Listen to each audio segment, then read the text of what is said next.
as a fundraiser for this organization, I'm very fortunate to know so many businesses, individuals, other organizations that come alongside because they believe in the work that we're doing.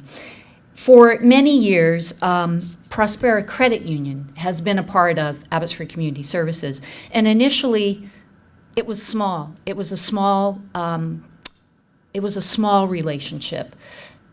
But something changed at one point in time, and I don't know exactly what it was that changed, but Brenda Monk, who is one of the managers with Prospera Credit Union, will come and tell us a little bit about that. I guess. Yeah, that would be a good time.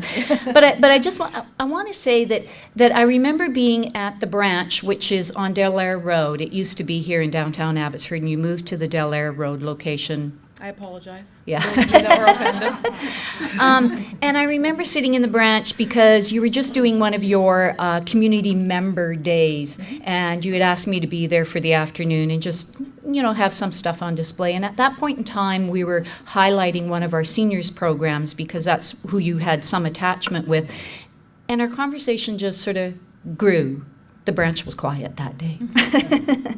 And it just blossomed into so much more. And you and your staff became incredibly attached to the whole Stand Up for Youth idea. Do you want to tell me just a little bit about how that happened and what sort of was that shift at your branch and for all of Prospera? So first of all, I'm happy to be here representing Prospera Credit Union. Thank you so much for giving me an opportunity to be here, but more importantly, thank you for giving us an opportunity to be part of such a great organization with Abbotsford Community Services.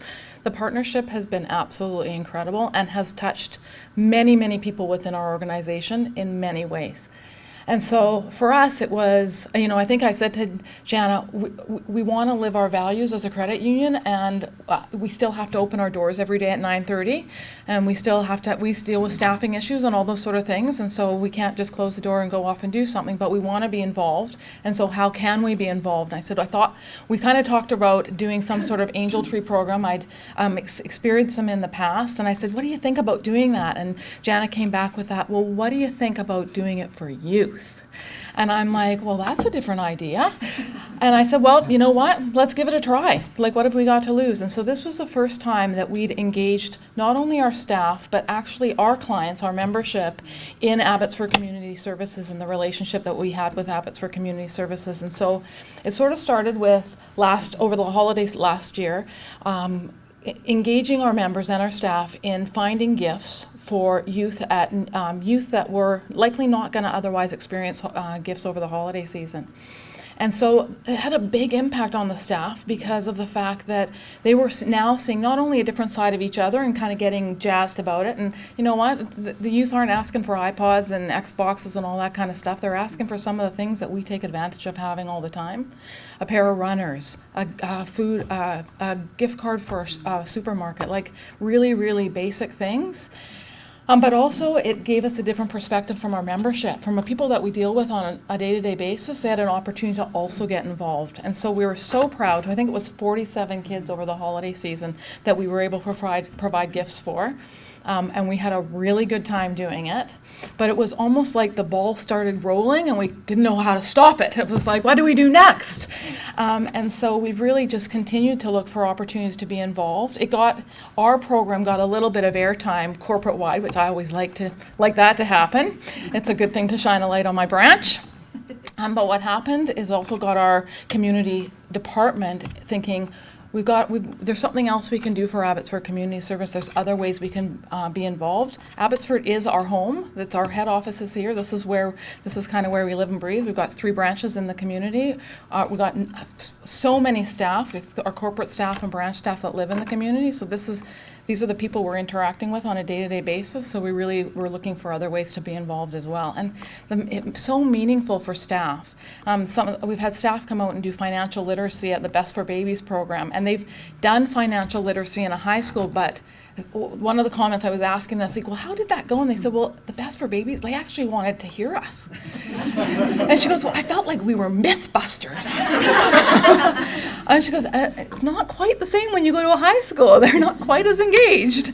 And just one of the other one had come out during our days of caring and been in the kitchen chopping vegetables. And he said to me the other day, he's actually going to be a father in the coming months, but at the time that was not in the future.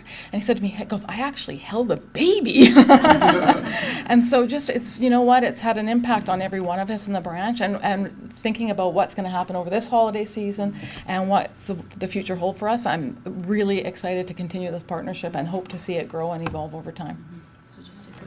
The other thing that Prospera became very involved in is they did this Days of Caring, and when I say days, it was very plural. And one of the really cool things was 15 of your managers came out and did some very much needed weeding at our compost garden at our recycling plant. 15 managers. Yeah, all the branch managers. Which to me was absolutely amazing. They've helped out at Autumn House, at that garden. They came and were absolutely amazed, and I think they really had their eyes opened when 5 of your staff went to spend some volunteer time at the Abbotsford Youth Health Centre. And I was there that day, and they were very, very moved by the work that happens over there. One of the other things that came out of this relationship with Prospera, they decided that they wanted to make a significant contribution to somewhere within the youth-focused programs.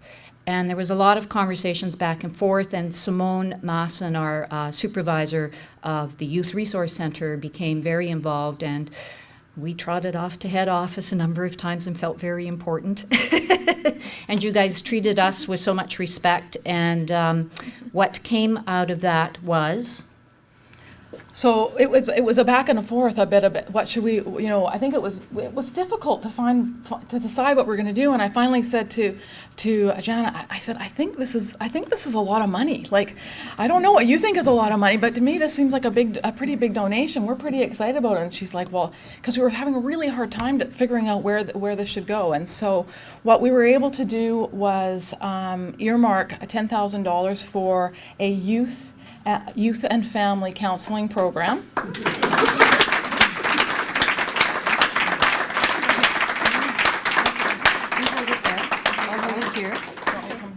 You keep talking. Okay. It was really, from what I understand, this was a pilot program that was in question if it was actually going to move forward. And so we found the right home, and it was supporting youth. And so we're just really, really proud to be part of this. You want to say anything?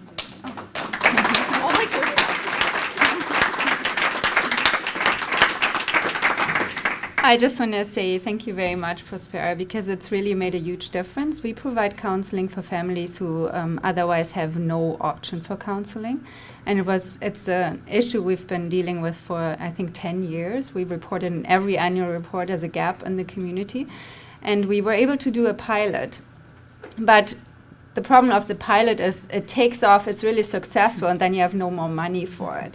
And so we went back to this, and I mean, we do this all the time. We ask people who call for counseling, so do you have, any benefits? No, you don't. Okay. Do you have a mental illness? Do you have an addiction? They don't. Have you ever been a victim of a crime? Because these are the things where you would qualify for some free counseling.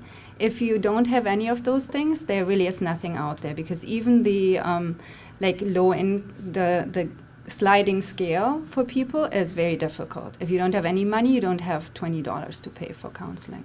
So we've been able to provide some of those families and youth with counseling, which has gone really well. And yeah, we're so happy to have this relationship with you guys. Thank you very much.